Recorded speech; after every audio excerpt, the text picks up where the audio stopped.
Howdy, it's Mr. Pete again, your YouTube shop teacher, and this is tips number 539, which is part 10, the final part of a 10-part series on the restoration of the Mead band sander. So I'm going to put a list here on the screen of the various parts, and there won't be any links on there, but it will tell you the title of the different chapters if you want to go back and look at some of those. This is an index of the band sander video chapters. There are 10 parts. Pause your video if you want to study these for reference and go back and watch any of the other chapters.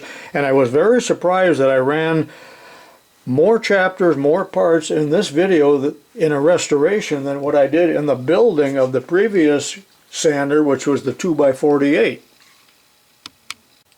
And the purpose of this final chapter is just to summarize the build and all about both the Mead band sander and the bell saw, and I'm also going to show you some of its uses according to the manual. Now this is the original manual here, and I took that off of vintagemachinery.com.org rather. Go back and look at this if you want and print it out.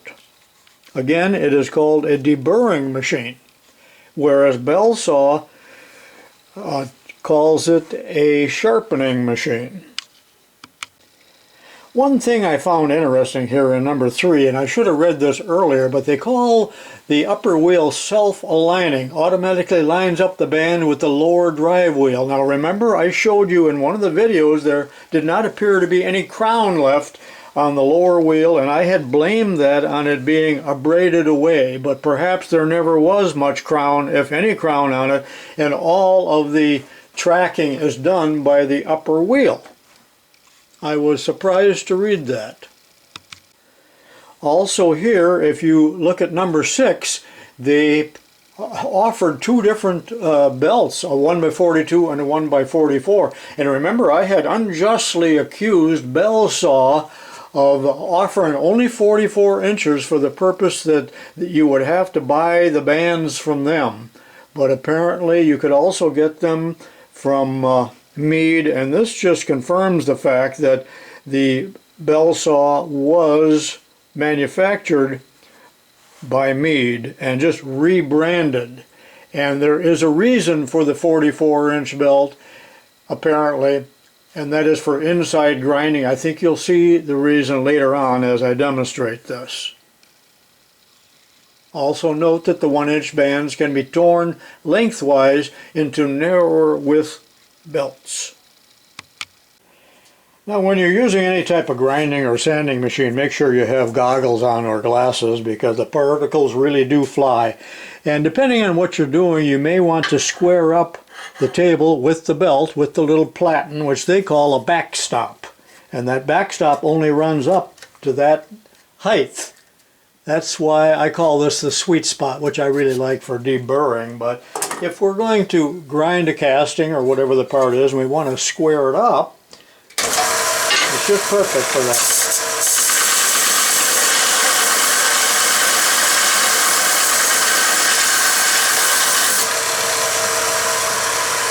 Because of course this was cast with pattern draft on it, and if you wanted that squared up, you could certainly do so. Now let me show you something else. Let's just say that you wanted to sand into this slot here on the table. Well, if I put the work in here, you can see that it's going to interfere with the belt on the back. So very easily I can push down on the upper arm. It's real easy to change belts. Put it back on the idler wheel, and now I have clearance back here.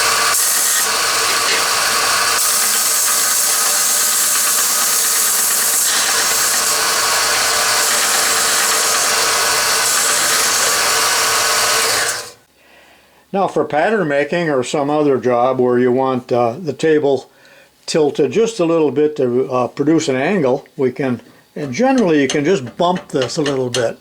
And this is my die maker square set for 3 degrees, and I can easily set it for whatever angle I want, and then go ahead and produce an angle. for pattern draft. Of course, I have it upside down right now. It would have to be in this position, but the lug is in the way. Should I want to do some inside sanding and on wood or metal, I'm just using wood here now to speed this up, and I rough sawed that, and of course I had to have an entrance cut there, but you may do that by cutting and re-welding your bandsaw blade, but you have to change the configuration of the belt, so I'm swinging that off to the side, and now I'm rerouting the belt again by pushing down and bringing the belt clear around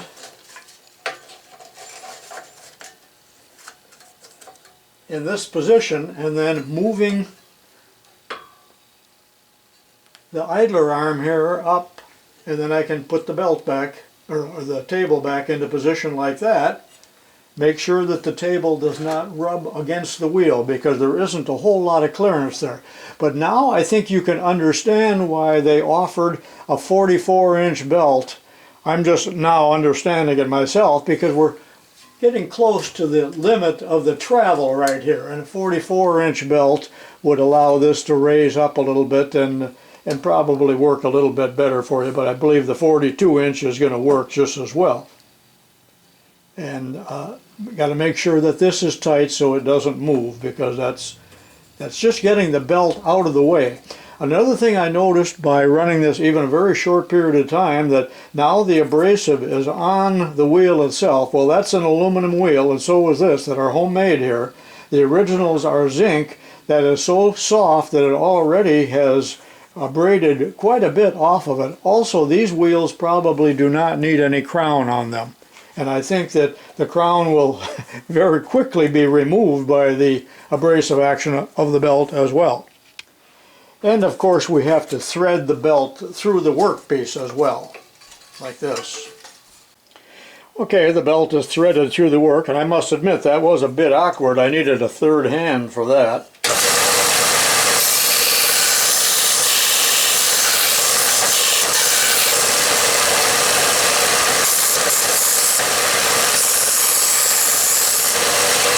I think you can see that would be a very handy feature. This out of the bell saw manual, they are showing how to sharpen a butcher knife, why you would want to do it this way, but they're doing it on the back side of the belt. Notice how the belt is threaded here. I do remember this little gauge, I had one of those, but it was just out of very thin aluminum, and I didn't think it was very high quality, but they're attempting to hold that blade at a consistent angle of whatever that is. But that's how bell saw uses it for sharpening. Remember that they devised this or utilized it for sharpening, not other general purpose uses like I'm showing you.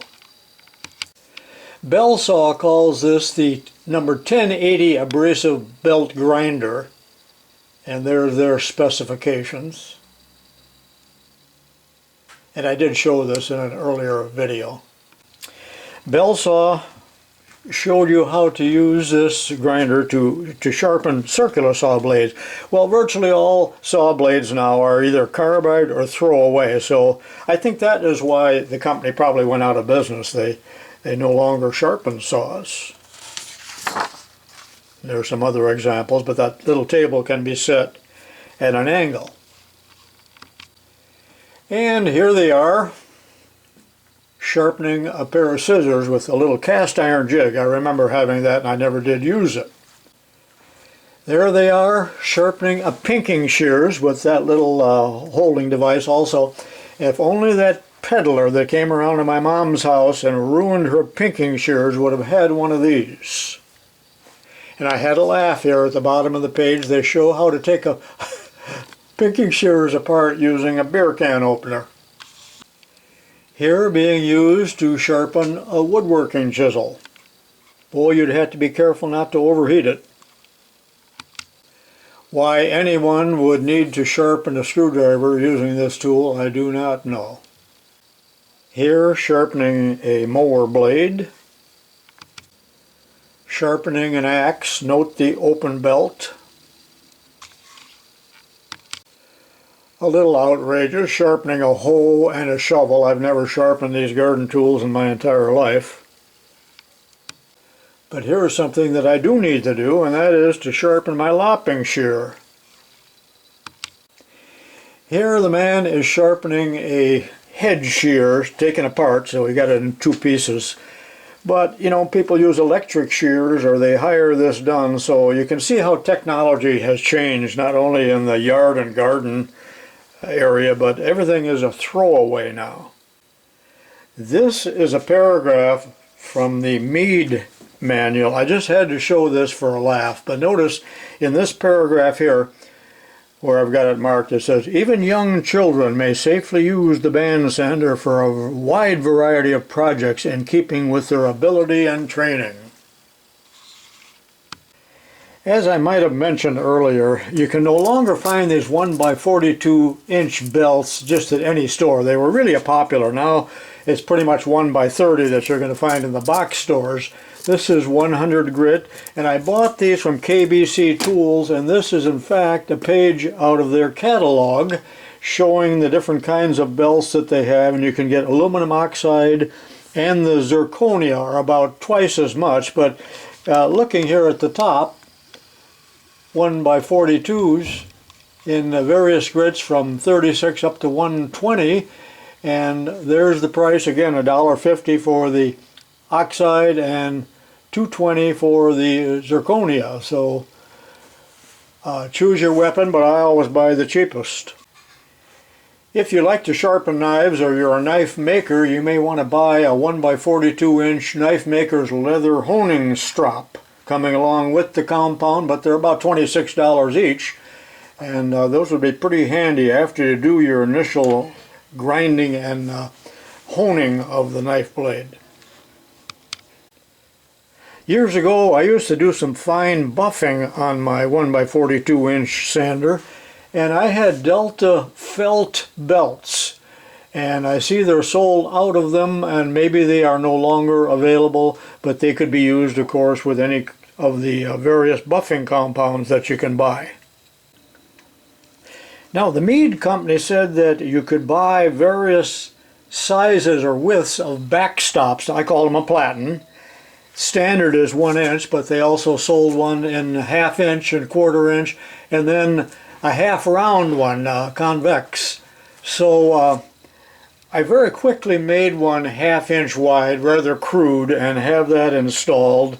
And now let me tear a belt in half so it's about 1/2 inch wide, and I'll show you how to use that. You can reduce these 1 inch wide belts to any width you want simply by tearing them, and here's a good way to do it. Just take a scratch awl or a knife or something and get it started. And then I took the Bonnie handy knife and got a little bit better start, and then you can just tear it. Really to any width you want. I'm just going pretty much right down the middle. This is the original platen or backstop. Notice that it has two different widths. The narrower being a little bit over 900 and the wider just a little bit over 1 inch. Now the one that I just made is 1/2 inch, and I tore the belt into 1/2 inch, and that would be handy for certain jobs such as getting into a narrower slot, whether it be wood or metal.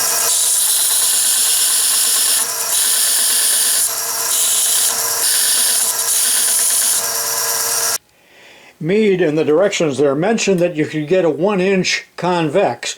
Well, back 40 years ago at the school, I made a convex one just using 1 inch round stock, but of course you could cut it in half or mill it in half so you had half round.